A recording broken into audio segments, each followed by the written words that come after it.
പുഴയ്ക്കപ്പുറം കാടിന് നടുവിലായി ഒരമ്പലം. ശ്രീ നാരായണമംഗലം വിഷ്ണു ക്ഷേത്രം. പുഴ കടന്നു വേണം അമ്പലത്തിലേക്ക് പോകാൻ വേണ്ടി. ഈ കാണുന്ന തൂക്കുപാലത്തിലൂടെയും അമ്പലത്തിലേക്ക് പോകാം.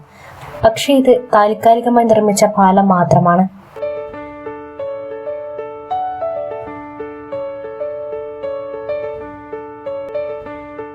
അമ്പലത്തിലോട്ട് പോകുമ്പോൾ ഈ തൂക്കുപാലത്തിലൂടെയാണ് ഞാൻ പോയത്. ചുറ്റും കാടും പുഴയും തണുപ്പും നല്ല ശാന്തമായ അന്തരീക്ഷം.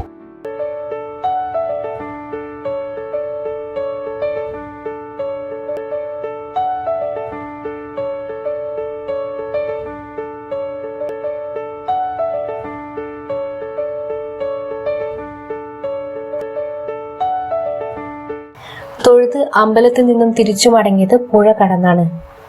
നല്ല രസമുണ്ടായിരുന്നു ഇങ്ങനെ പുഴ കടന്നു വരാൻ, കാഴ്ചകളൊക്കെ കണ്ട്.